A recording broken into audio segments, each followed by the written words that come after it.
I think a lot of entrepreneurship and even personal growth is training yourself on how you respond to hard. Because in the early days, hard was, ooh, stop. This isn't good. This is a warning sign. This is a red flag. I should slow down, or I should stop, I should pivot. But the more I think about it as a competitive landscape, as I'm clear on what this path is supposed to look like, and these rocks and these dragons are things that I'm going to have to slay along the way to get the princess or get the treasure, I get happier about the harder it is because I know that no one else will follow. It's a selection effect. And I think if you can shift from this is hard to no one else will be able to do this, then it flips from being this thing that you're like, oh, poor me, to, oh, poor everyone else who's going to have to fucking try. Yeah. And I think that is so much more motivating as a frame for the exact same circumstance. People only root for people who don't need it. Like the amount of times when I was on my lonely path where I was too different from the friends that I had, but not successful enough to be friends with the people that I wanted to be friends with. That's when you want people to root for you. That's when you want people to support you. Once you've already won, people are like, he's amazing, he's so good. But like, that's the time when you need it the least. And so you always have to be the person who roots for you before everyone else does. And it's usually a single clap in the auditorium for a very long period of time. It is a slow clap that's just you rooting for you. And that visual, I think, is one that you can kind of take because people struggle to do things alone. And the path of the exceptional person is one of an exception, which means that you are not with other people.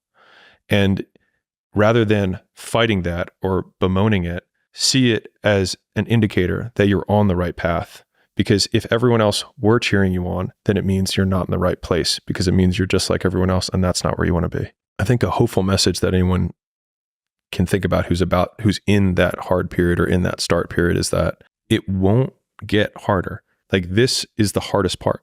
And so if you can just make it through this, everything else is downhill. It's not that the things that the dragons are going to slay aren't going to get bigger. They are, but you become so much more equipped to slay them back. And you have so many more allies. You have people in the stands cheering for you. You have the audience. You have all of these other things that are behind you. But in the beginning, it's just you with a stick against a bear. And arguably that fight is a harder fight to win than beating a dragon when you have a nuclear bomb and 6 nations behind you. And so it's not even like the size of the hardship. It's just also the resources and how few of them you have, and how so much of the beginning is literally burning the one thing you have, which is time, because you have no leverage. You don't have the money to pay other people to help you. You don't have the resources to go like get someone no one can learn it for you.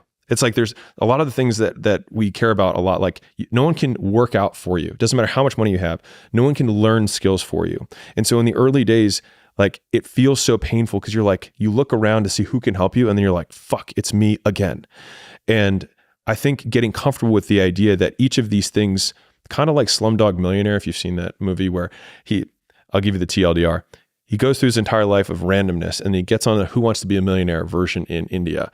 And it has 12 questions to make $1 million. And from only 12 random experiences in his life that seemed meaningless at the time, was he able to answer all of the questions and then ultimately win.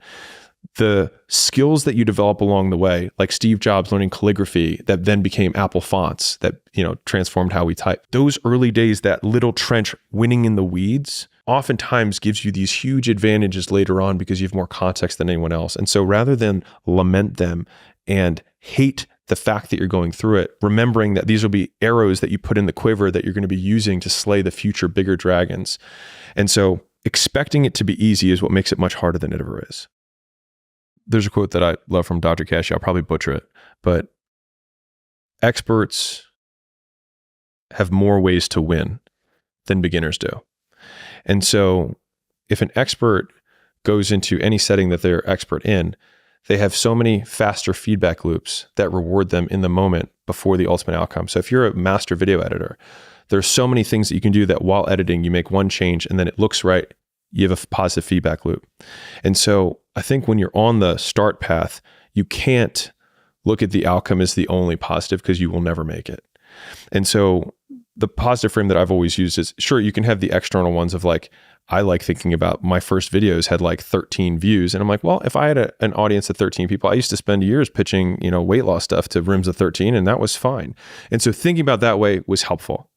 But the most helpful frame was thinking about who I was becoming as the asset that I was building. So in real time, whenever I finished a long day's work, I was becoming more like the type of person who could work for 5 years without reward. And that would be part of the story I would someday tell. And so some of the biggest reinforcers I've had in my life has been future casting the story that I would tell about the shitty period that I was in. Like I remember when I was sleeping on the floor at my gym because I didn't have enough money for 2 rents. And I was like, I will fucking tell this story.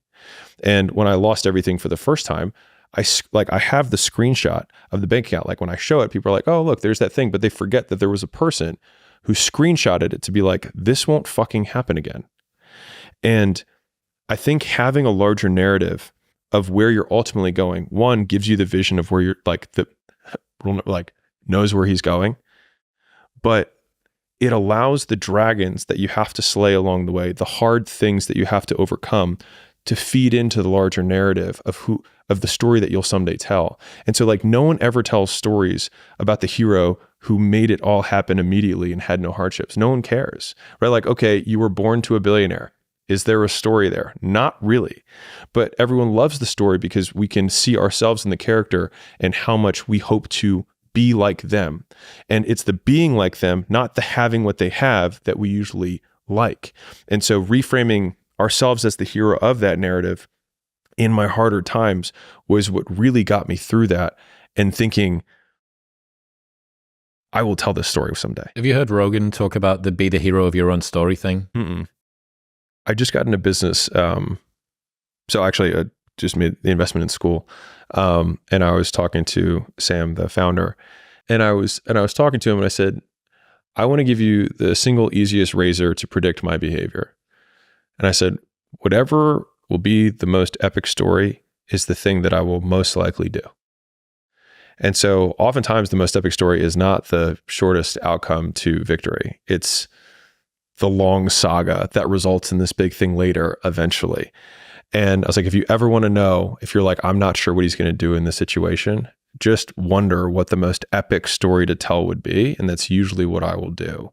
And I don't know if that's self-aggrandizing, but that's genuinely my razor for even making the big decisions about, okay, I'm going to sell Gym Launch. I'm going to marry Layla. I'm going to slum it and live at the gym. I'm going to fly around and do turnarounds. I'm going to start this whole idea of a media company that just gives exclusively. Or like, how do I put all these together? It's like, well, what would be the most epic story? And I thought of this idea of just like, when I think about who that story I want to tell is this billionaire that documented the entire thing the whole way and just gave. Because I always thought, I was like, I wish that Elon Musk and Warren Buffett and all these guys would have and Jeff Bezos would have just I would love to have seen 1997 Amazon content. And a lot of the content in terms of it's getting 5 views. It's like, it's okay because when we make it, they're going to come back and watch this. So I don't need them to watch it today. I want them to know that it's here when I do. And I think that got me out of the loop of it. I have to win right now. And then every one of them is just dropping a kernel or a breadcrumb for future me to refer back to.